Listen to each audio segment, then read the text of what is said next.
Hi everybody and welcome back to Let's Play Tokyo Xanadu EX Plus.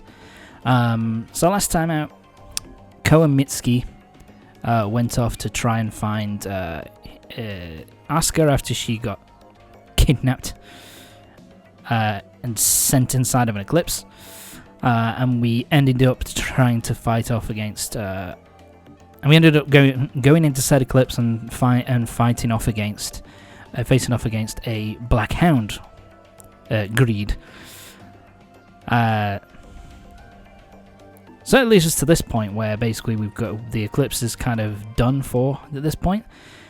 And Mitsuki was able to put a tracer on the Black Hound so that we know where the hell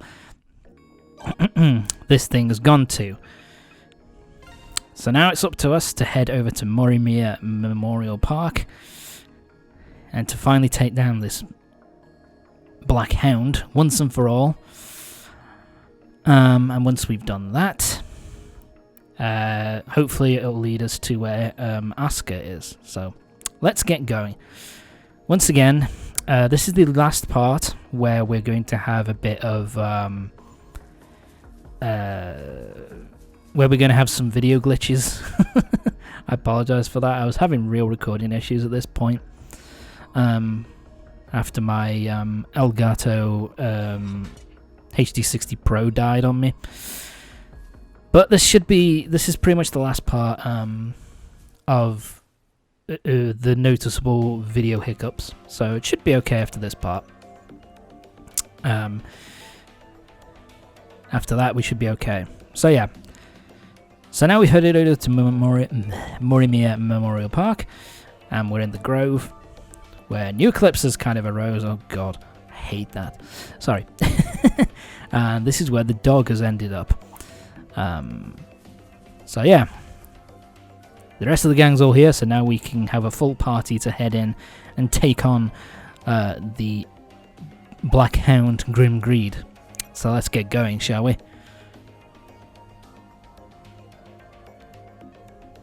So to speak, let's get moving.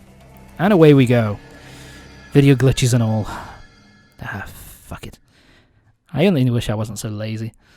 Because then I would have bothered, I would have done it again, but... to be fair, this is like the third recording of this, and I was just, of this section of the game, and I was just fucking sick of it. So, that's how it goes. Here we go, this is the next one, the Birdcage Corridor. This one is a little bit unique. Basically it has switches that you have to find, which like flip corridors around so you can access new areas. It's kind of a cool looking thing. And yeah, there's a reaction from Asuka's soul device, which suggests that Asuka is trapped here. So, yep, Asuka's definitely here, so that means we have to... Which means we beat this bastard up, and we can take, and we can take Asuka back and save her. So let's get going, shall we?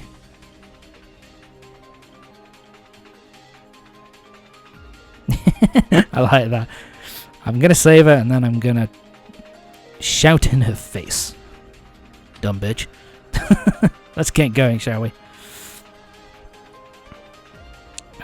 So for this one, I think I went for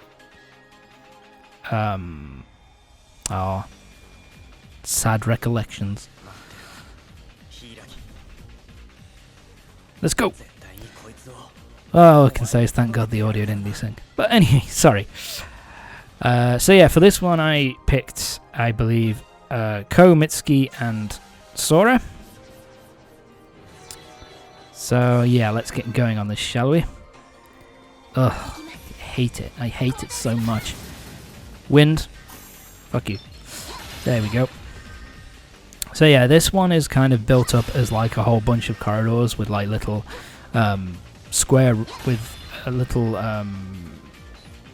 square rooms for you to go through.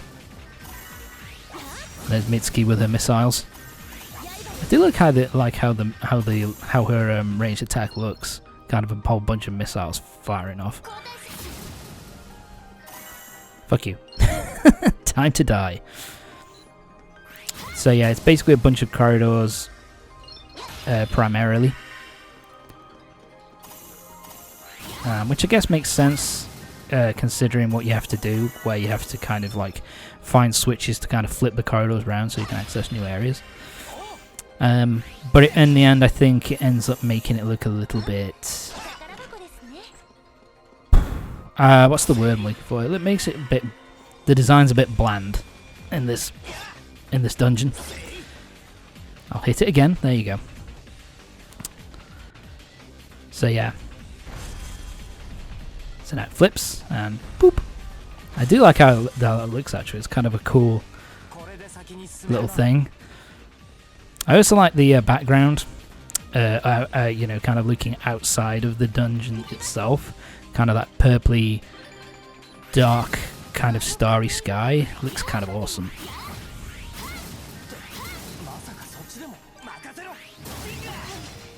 Die.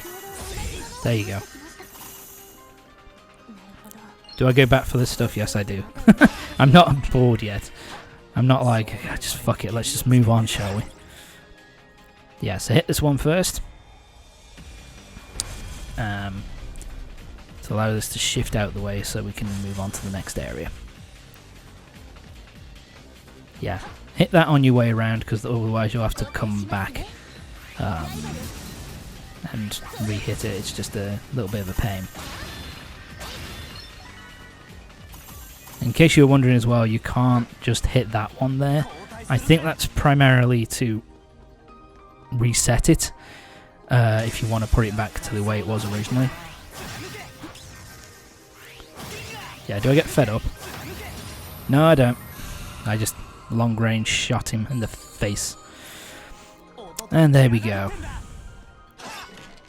Let's see, what's in this chest? Himizumi, that's a rare core for us to get. That's nice. Resurrection 2 potion, that's useful. And more shit. And through we go to the portal. This one is...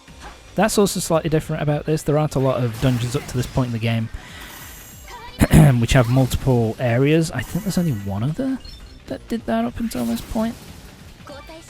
So, you know, that's kind of cool. A unique selling point of this dungeon, I suppose. Die. Please die. I didn't pick up my coins. There we go. Let's kill you. And away we go.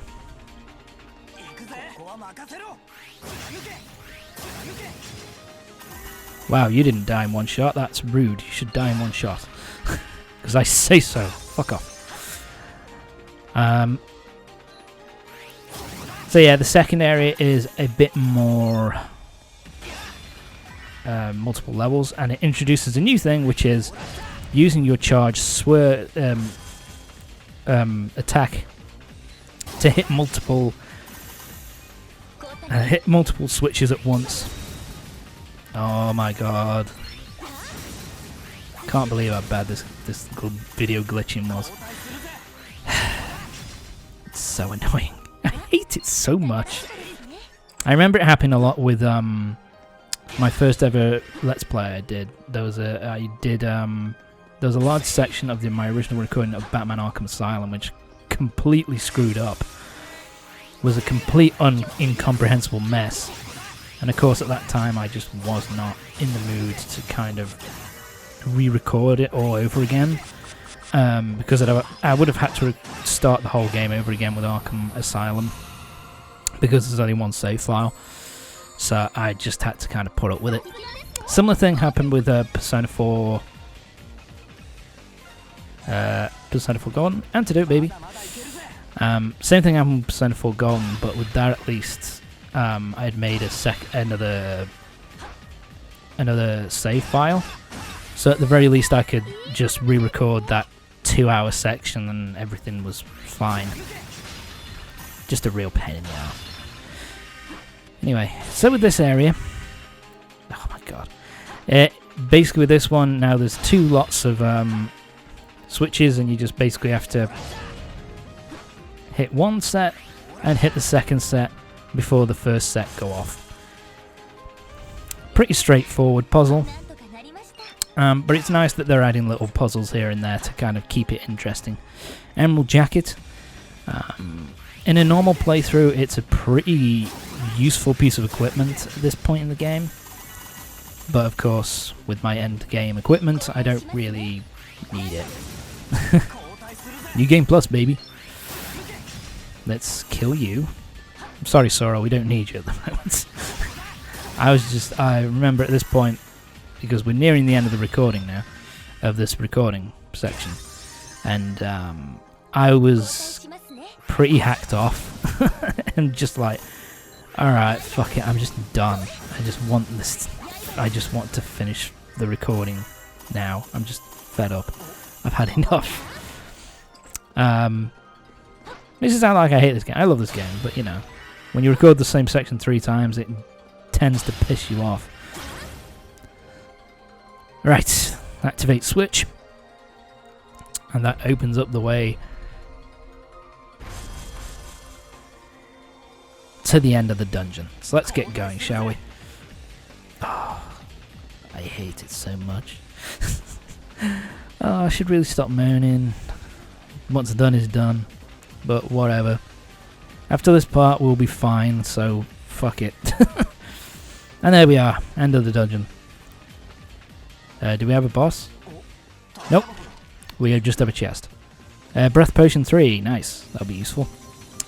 That heals everybody in the party. And S rank, baby. Moving on. Right then, now it's just time for the boss. And away we go. This is kind of a little bit different as well, how there's like a room in between the corridor and the boss room. Nothing in it, mind you, but you know, it's a nice little aesthetic change. And Asuka's in a birdcage. By the way, I know that in these sorts of things, like in games and in TV shows and movies and all that kind of shit, the reason why they make the bars this wide is so that you can see the person's face and see them emoting. But the obvious thing is, Hiragi, Asuka's definitely thin enough to slip through those bars. But for the sake of for the sake of argument and for and just to make sure everything's fine, that means that, you know, we have to suspend disbelief and just deal with it. So yeah, the one we were fighting is actually killed in one shot by Chaos Raven, which is a really cool design. It's kind of a wyvern dragon sort of design, which looks pretty badass actually. With the sharp teeth and the big red claws, it looks pretty awesome. I love it.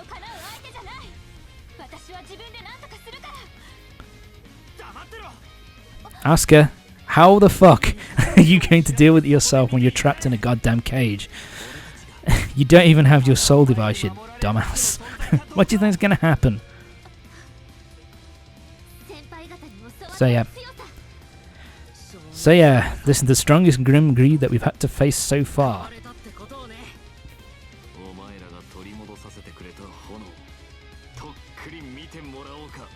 Sorry, story-wise anyway. So yeah, now we've got to prove to Asuka that we're actually, you know, competent. Time for us to face off against the Raven.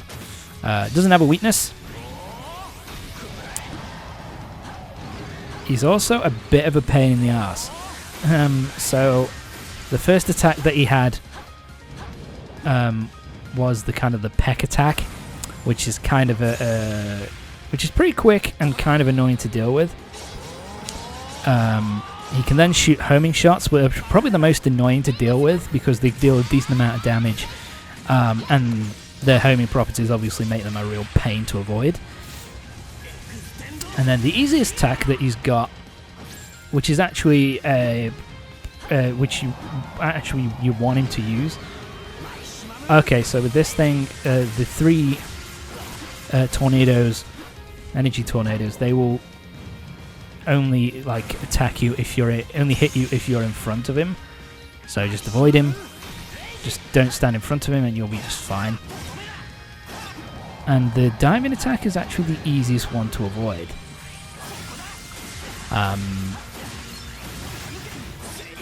The reason being, yeah, I was just like, fuck it. Because he basically dive bombs and then kind of stuns himself. So as long as you dodge the initial charge, then you can just lay into him with your more powerful attacks, and you can, you know, you can pile on the pain. You can pile on the pain a bit. So yeah, pretty easy. But of course, story-wise, we're all scrubs. So Asuka has to finish it off. So now Ko gets the idea to actually throw the soul device, Asuka's soul device, to her. And so now she powers up and takes it down pretty comfortably in the end, which begs the question, how the fuck did she get trapped by, if she lost to that, you know, Dark Hound, which this thing kind of killed with one shot, how the fuck did she end up losing when she just killed it so easily? You know, there is an obvious answer though, I suppose, which is that we've kind of weakened it so that she could deal the finishing blow, which again kind of leads to the whole thing of you know, that she still doesn't really get, which is like, teamwork's the right thing to do here, bitch. You know what I mean? And Asuka's alright. We got her out. She's safe now. And she'll be grateful, I'm sure.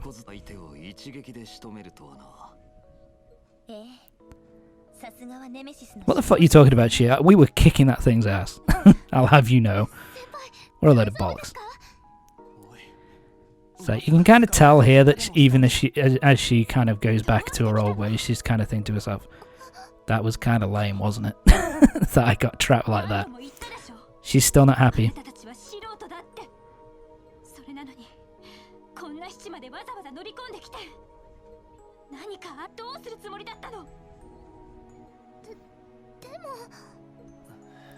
It's kind of yeah, it's kind of funny here that she, you know, she's saying this stuff after we've just rescued her from being trapped in a birdcage. So it's kind of funny in that regard that she's trying to be all high and mighty from her. She's not in a position of strength here. And Ko's going to drop some truth bombs. Yeah, kind of getting her to see the whole point, really. My apologies. Trying to get her to see that basically, you know, we, your teammates, were really, you know, worried about you. But so was everybody else who's kind of been helping you out until now. And Ko kind of brings up the good point that rushing in recklessly, completely on your own, is not something a pro should be fucking doing. And even Shiori saying that she was fucking reckless, which is, you know, saying stuff after everything that he's done during the playthrough. So there you go. But here she goes again, kind of going with the same thing of, I have to be able to do this by myself because I'm an enforcer, and, you know, if I die, then it's because I'm just not good enough, and headquarters would send somebody else, a more skilled enforcer than I am, and everything will be fine. And nobody would care if I was gone, which is obviously not the fucking point. It's kind of the point that Ko's going to try and, you know, get through to her here. Yeah, Ko's really not happy with her at this point.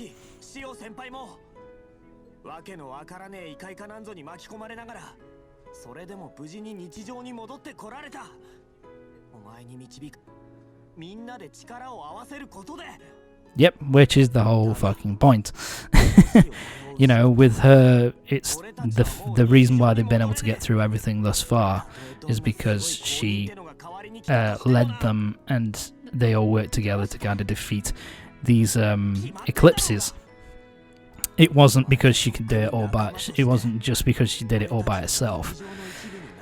And here he's kind of making the point as well. It's obvious that we wouldn't just go back to our everyday normal lives if you died and somebody else was brought in. It wouldn't work like that.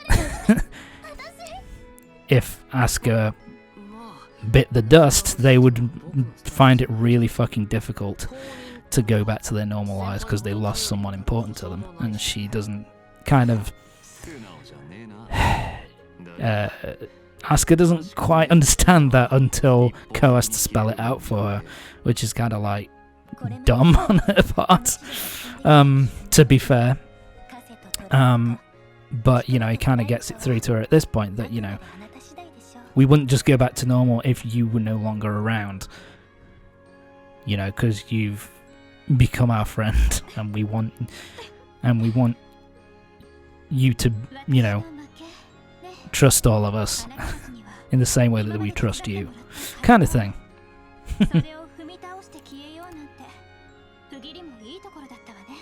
And she finally fucking gets it.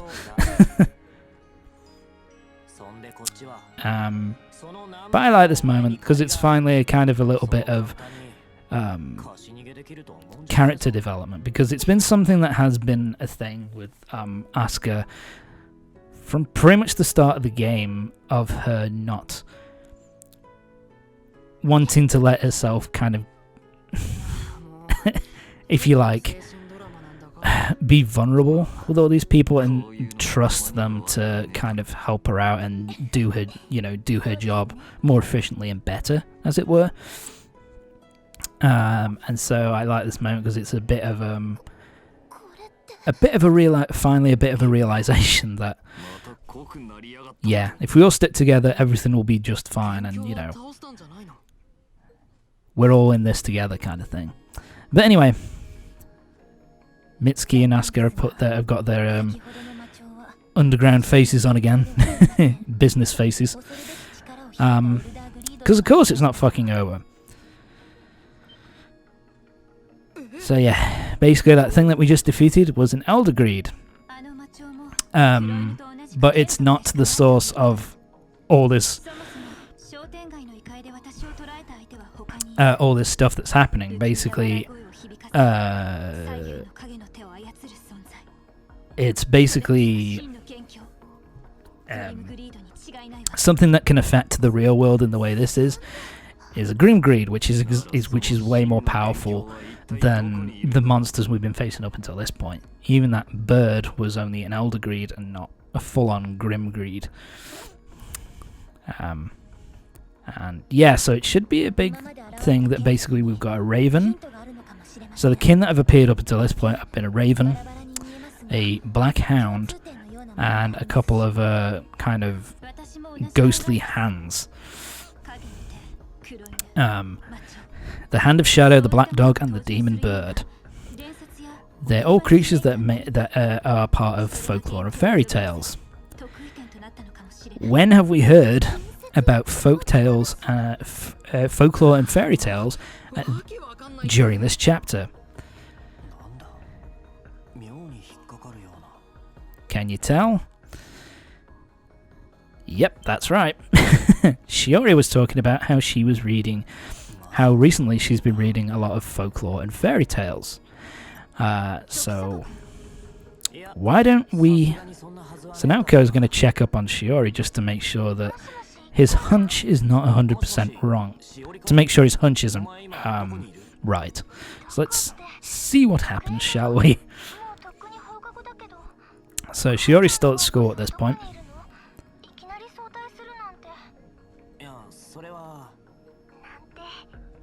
I can't tell you, I'm doing shit.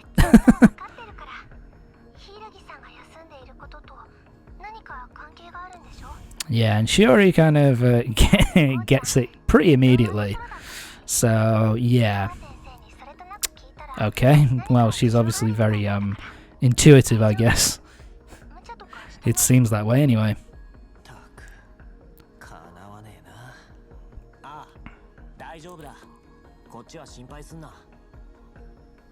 But now we're going to ask her about what she's been reading recently.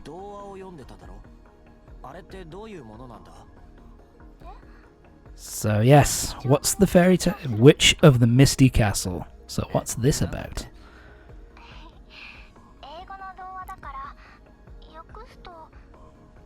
I haven't checked to see whether this is actually legit, whether this is actually an Anglo-Saxon fairy tale, or whether it's just something that the writers pulled out of their ass. About which wields the power of shadows and has a dog and raven familiars. Oh shit. That sounds very similar, doesn't it? So yeah. You can probably tell where this is going, can't you? Because the librarian, Shiori reckons that she checked it out of the library, but the librarian was kind of like, did you sure check it out here? Because I don't remember checking this thing out. And now she's breaking up. What's going on? So, yeah. It's all because of the fucking book, ladies and gentlemen. This is why you don't read. So yeah. Something's going down at the school.